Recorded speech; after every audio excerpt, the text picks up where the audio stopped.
हरि ओम। धर्मानुरागी सज्जन में मातृशक्ति। अब हम व्यसन मुक्ति का दरवाजा खोली दो। व्यसन मुक्ति का हम अंतिम वीडियो बना रहे हैं 47 क्योंकि अभी तक हमने आगे वाले वीडियो में 4 चीजों पर भार दिया था। अमल, कसुंबा, शराब, गांजा और भांग। अब इस युग के अंदर तो वह पहले से चला रहा है, लेकिन फिर हमारे अर्वाचीन युग के अंदर फिर दूसरा और भी आ गया। और आ गया कि हम छोटे थे तो माई लोगों के अंदर छींकनी बहुत लोग लेते थे। जब माई सभी इकट्ठी हो जाती थी तो इकट्ठी होने के बाद में डब्बी खोलते थे। डब्बी खोलने के बाद एक दूसरे को छींकनी देते थे। ठीक है, मेरे ख्याल से छींकनी तो अभी समाप्त हो गई होगी। अब नए जनरेशन के अंदर छींकनी नहीं होगी। छींकनी भी तंबाकू की बनती थी, लेकिन ये भी व्यसन करती थी। लेकिन इतना गंदा नहीं था, और वो केवल माइयों में थी, ज्यादा नहीं थी। अब आया गुटखा, तंबाकू, बीड़ी और सिगरेट। तो गुटखा के अंदर, तंबाकू और गुटखा के अंदर आज इतना वहां जीभ और जड़बे का कैंसर बढ़ गया है। साथ के अंदर इसकी दुर्गंध भी आती है, और बोलते समय फिर प्रदूषण भी होता है। एक बहुत बड़े विद्वान थे, पीएचडी तक की डिग्री थी, और दूसरे 4 विषय के अंदर जिन्होंने आचार्य किया हुआ था। उन्होंने फिर वहां पर पानी वाला 2-4 व्रत भी किया, लेकिन केवल पानी पे नहीं किया था, जिसके अंदर चाय लेते थे और तंबाकू लेते थे। तंबाकू लेते थे तो मैंने कहा कि अरे विद्वान, कि महाराज जी आदत बन गई। अब आदत बन गई तो हमें ये प्रश्न होता है कि तंबाकू और गुटखा ने हमको पकड़ा है कि हमने इसको पकड़ा है। इस बात पर थोड़ा विचार किया जाए। इस बात पर विचार किया जाए और इससे कैसे बचा जाए, तो इसके भी उपाय है। मतभेद होते भी कुछ समानता भी है, और कोई भी मत के अंदर अगर कोई अच्छी चीज हो जो सबके लिए लाभदायक हो, वो चीज अवश्य अपनाना चाहिए। इस विषय के अंदर मैं सबसे पहला जैन संतों को नमस्कार करता हूं। वर्तमान के अंदर जैनों के अंदर श्वेतांबर और दिगंबर तो है। दिगंबर का वैराग्य और तितिक्षा के आगे संपूर्ण सभी मतों के भेखदारी बहुत ही उनका वैराग्य बराबरी के अंदर नीचे। हाँ, किसी ने ये कहा कि भाई आंतरिक वैराग्य जिसका ज्यादा हो, हाँ, इस बात के अंदर तो हम ये कहते हैं कि आंतरिक वैराग्य, आंतरिक ज्ञान, आंतरिक निष्ठा। जनक विदेही कहे गए गृहस्थ थे, राजा थे और ब्रह्मज्ञानी थे। अब न तो ये ब्रह्म ज्ञान सोनोग्राफी में आता है, न एक्सरे में। ब्रह्मज्ञानियों को मैं नमस्कार करता हूं, ब्रह्मज्ञानियों की निंदा नहीं करता हूं, पर ब्रह्मज्ञानी का ब्रह्म ज्ञान ब्रह्मज्ञानी से ही प्रमाणित है। वो खुद ही समझ सकता है कि मेरी निष्ठा कैसी है और मेरी स्थिति कैसी है।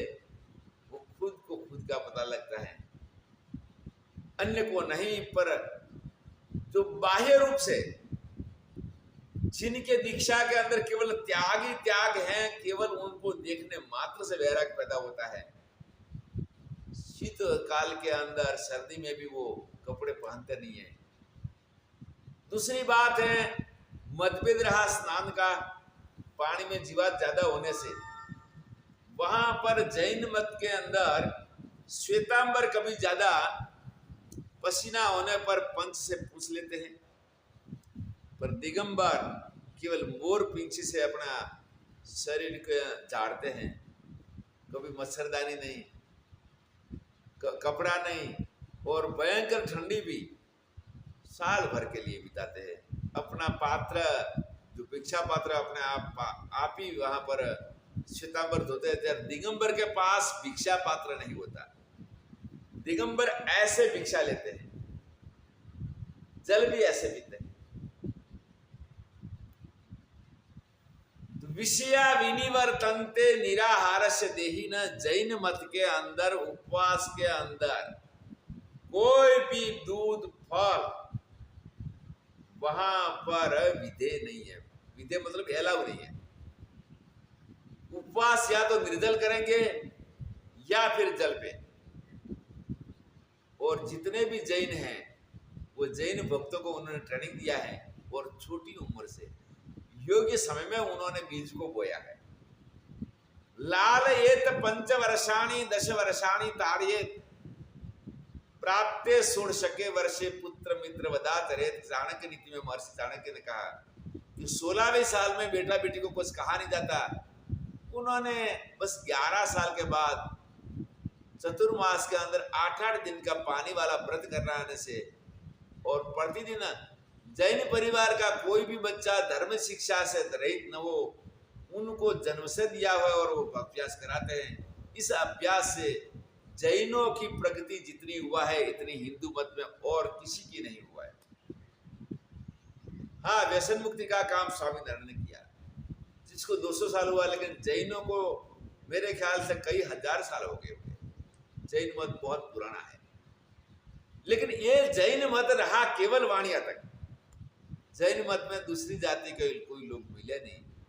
उन्होंने उपवास केवल पानी वाला करवाया। तो पानी वाला उपवास जो करता है वो दिन न गुटखा खा सकता है, न वहां पर बीड़ी पी सकता है, और न सिगरेट पी सकता है, न हुक्का पी सकता। पहले जमाने में हम छोटे थे, हुक्का भी देखा, ज्यादा लोग हुक्का पीने वाले भी चले गए, और मेरे ख्याल से अभी हुक्का कहाँ है कि नहीं है, हुक्का समाप्त हो गया। हुक्का भर के पीते तो गुड़गुड़ गुड़गुड़ करता था। तो ये करके जैन मत के अंदर जैनों का सबसे ज्यादा विकास व्यसन मुक्ति का हुआ उपवास से। हमारे यहाँ उपवास करते हैं तो सनातन में उपवास करने वाले बहुत निर्जल और पानी वाला उपवास बहुत ही कम करते हैं। समझ लो कि उपवास करने वाले 2-3 हजार में, 1000-2000 में 1-2 निर्जल या तो पानी वाला उपवास करते होंगे, अन्यथा उपवास के अंदर चाय ले लेते हैं, कॉफी ले लेते हैं, तो कोई फल भी ले लेते हैं। अरे कई बार तो ऐसा होता है कि उपवास शिवरात्रि का है भाई,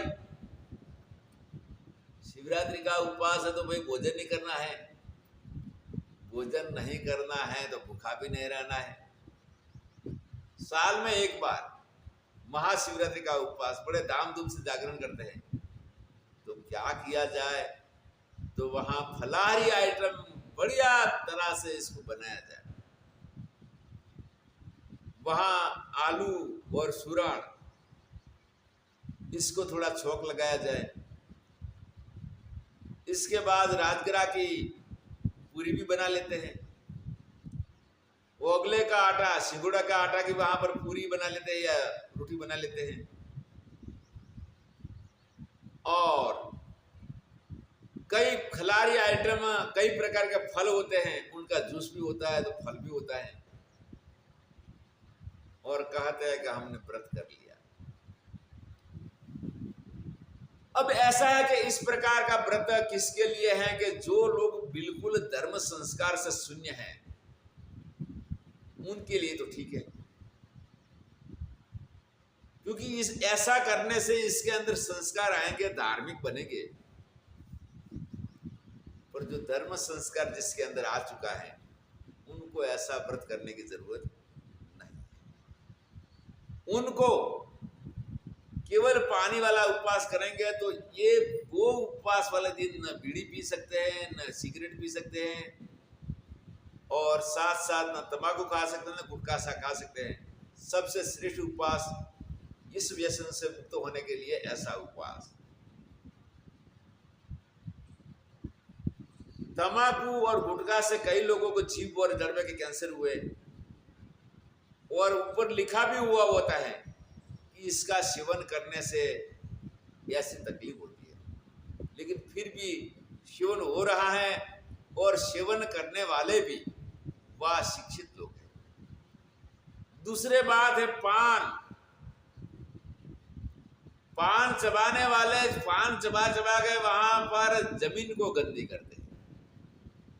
एक बार हमने रिक्शा किया तो रिक्शा वाला लड़का था, वो करीबन 19 साल की उम्र का था, और वहां तो काशी में तो एक अमिताभ बच्चन ने गीत भी गाया कि खाई के पान बनारस वाला। लड़का पान चबा रहा था।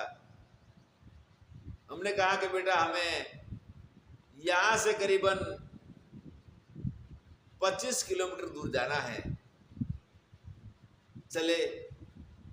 चलने के बाद में लड़का पान चबा रहा था और रास्ते में रिक्शा रोक दिया,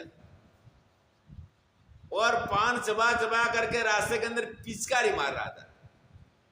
मैंने कहा ये बच्चे ये कितना गंदा हो रहा है रे महाराज जी, कौन मना कर रहा है? यहाँ पर रोड खराब कर रहा था, अब आगे रिक्शा रोक दिया। तो मैं बोला कोई कुछ लेने वास्ते गया, तो दोबारा भी इसने पान मुंह में डाल के बैठ गया। मुंह खाली नहीं रखता, इतनी उम्र का लड़का, आगे इसकी हालत क्या होगी?